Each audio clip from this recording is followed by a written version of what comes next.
আজকে তৈরি করে দেখাবো টুনা ফিশ বার্গার। এই বার্গারটা এতটাই মজার, আপনি কিন্তু একবার বানালে বারবার বানাতে ইচ্ছে করবে। হ্যালো এভরিওয়ান, আসসালামু আলাইকুম। আমার চ্যানেলে আপনাদেরকে ওয়েলকাম জানিয়ে আজকে আপনাদের জন্য খুবই মজাদার একটা বার্গারের রেসিপি নিয়ে চলে এসেছি। এই বার্গারটা আপনারা সকাল বিকাল তৈরি করতে পারবেন, বাচ্চাদের টিফিনেও তৈরি করে দিতে পারবেন। তো চলুন এই বার্গারের রেসিপিটা দেখে আসি।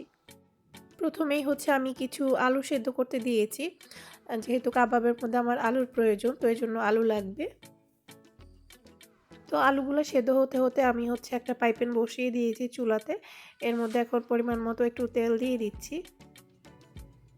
এর মধ্যে দিয়ে দিব পেঁয়াজ কুচি। তো আমি যে পেঁয়াজটা ইউজ করব সেটা কাঁচা ইউজ করব না, আমি একটু ভেজে তারপর ইউজ করব। আপনারা যদি পেঁয়াজটা স্কিপ করতে চান সেক্ষেত্রে স্কিপও করতে পারবেন। তো আমি পেঁয়াজটা ইউজ করব, একটু ভেজে ইউজ করব। তো আমি যতটুকু পরিমাণ ইউজ করব আমি দিয়ে দিয়েছি। এখন এটাকে নেড়ে চেড়ে একদম ভাজা ভাজা বেরেস্তার মতো করে নিতে হবে। তো আর একটা বাটির মধ্যে নিয়ে নিচ্ছি আমি 2 ক্যান টুনা। তো এই যে আমি এগুলোকে ভালো করে ধুয়ে তারপর নিয়ে নিয়েছি। এই টুনার সাথে এখন দিয়ে দিচ্ছি সেদ্ধ করে নেওয়া আলু। তো আলু আমি এখানে পরিমাণ মতো দিয়েছি। আর এই যে পেঁয়াজটা আমি এভাবে করে একটু ভেজে নিয়েছি, তো পেঁয়াজটা এখন দিয়ে দিলাম।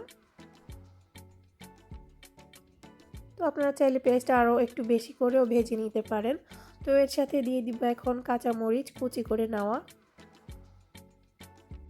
তো আমি একটা কেচি দিয়ে এগুলাকে কুচি করে দিয়ে দিতেছি। এরপর দিয়ে দিলাম স্বাদ মতো লবণ, হাফ চামচ দিলাম ব্ল্যাক পেপার। এখন দিয়ে দিচ্ছি একটা ডিম। তো ডিমটাও দিয়ে দিলাম। এরপর আপনারা দিতে পারবেন বিস্কিটের গুঁড়া, তো কিংবা পাউরুটিকেও টোস্ট করে দিতে পারবেন। তো ওইগুলো আমি দিচ্ছি এখানে 3 চামচ। তো দিয়ে দেওয়া হয়ে গেছে। এখন সবগুলোকে ভালো করে মিক্সড করে নিতে হবে।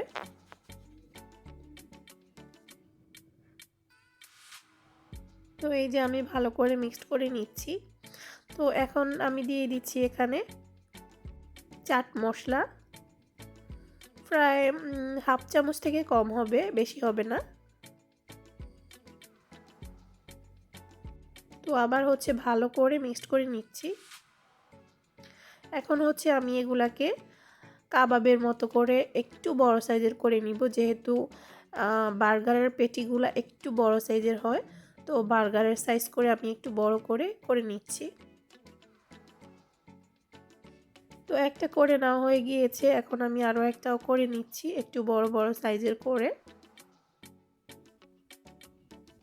তো ফিরে আসছি সবগুলা বার্গারের পেটি তৈরি করে নেওয়ার পরে। তো এই যে সবগুলো আমার তৈরি করে নেওয়া হয়ে গিয়েছে, আমার এখানে 8টা হয়েছে। তো এগুলোকে আমি এখন ফ্রিজে রেখে দিব অল্প কিছুক্ষণ। আমি পেটিগুলোকে ডিপ ফ্রিজের মধ্যে জাস্ট অল্প কিছুক্ষণের জন্য রেখে দিয়েছিলাম। এরপর এখন চুলাতে একটা তাওয়া বসিয়ে পরিমাণ মতো তেল দিয়ে দিলাম। এরপর এগুলা দিয়ে দিয়েছি, আমি 4টা দিয়ে দিয়েছি, যেহেতু আমি 4টা বানাবো। একটা পাশ যখন হয়ে গিয়েছে তখন আমি উল্টিয়ে দিচ্ছি। 2 পাশটাই এভাবে করে ভেজে নিতে হবে। তো এগুলো হয়ে গিয়েছে, আমি একটা প্লেটের মধ্যে এখন উঠিয়ে নিচ্ছি। আর এই বার্গারটা অবশ্যই আপনারা তৈরি করবেন, খেতে কিন্তু ভীষণ মজার, বিশেষ করে বাচ্চারা তো অনেক বেশি পছন্দ করবে। তো এখন বার্গারগুলো বানিয়ে নেওয়ার পালা। আমি এখানে বার্গারের যে বনগুলো থাকে ওগুলো আমি কিনে নিয়ে এসেছি। তো এরপর নিচ্ছি এখানে চিজ। তো এই চিজগুলো গলানোর প্রয়োজন নেই, এইভাবেও খাওয়া যায়। এরপর এখানে নিয়েছি লেটুস পাতা। আর এই যে বার্গারের পেটিগুলা। তো সব কিছু রেডি। এখন আমি একটা সস তৈরি করে নিব বার্গারের জন্য। তো প্রথমেই নিয়ে নিচ্ছি মেয়োনিজ। আর এই বার্গার সসটা অনেক বেশি মজার হয়, আপনারা অবশ্যই ট্রাই করবেন। তো মেয়োনিজ আমি পরিমাণ মতো নিয়ে নিয়েছি। এখন দিয়ে দিচ্ছি এর সাথে টমেটো সস। তো টমেটো সসও আমি পরিমাণ মতো দিয়ে দিয়েছি। দিয়ে দিচ্ছি হাফ চামচ ব্ল্যাক পেপার। এরপর দিয়ে দিচ্ছি আমি মাস্টার্ড সস। তো এখানে মাস্টার্ড সসটা অবশ্যই ইউজ করতে হবে। এটার কারণেই হচ্ছে টেস্টটা পুরোই মানে ভিন্ন হয়ে যায়। তো এটা আবার অতিরিক্ত ইউজ করা যাবে না, আমি হাফ চামচ ইউজ করেছি। তো এরপর হচ্ছে সবগুলোকে ভালো করে মিক্সড করে নিতে হবে। আর মিক্সড করে নেওয়া হয়ে গেলেই কিন্তু বার্গার সসটা রেডি হয়ে যাবে। এই বার্গার সসটা বানানো খুবই ইজি আর খেতে কিন্তু ভীষণ মজার হয়। তো এটা মিশিয়ে নেওয়া হয়ে গিয়েছে। ফাইনালি হচ্ছে আমি এখন বার্গারগুলো তৈরি করে নিচ্ছি। তো প্রথমে বার্গার বনের মধ্যে আমি দিয়ে দিচ্ছি যে সসটা তৈরি করে রেখেছিলাম সেটা। এর উপরে দিয়ে দিচ্ছি এখন লেটুস পাতা।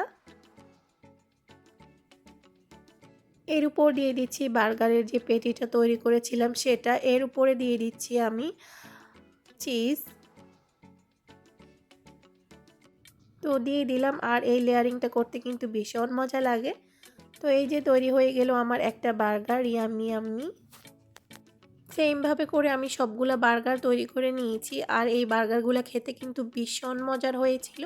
আপনারাও কিন্তু এভাবে ট্রাই করে দেখতে পারেন, আপনাদের কাছে অনেক বেশি ভালো লাগবে। তো আজকের মতো এখানেই বিদায় নিচ্ছি, পরবর্তীতে অন্য কোনো ভিডিও নিয়ে আবার চলে আসব। সে পর্যন্ত সবাই অনেক বেশি ভালো থাকবেন, আর আমার চ্যানেলটা অবশ্যই সাবস্ক্রাইব করবেন। আল্লাহ হাফেজ।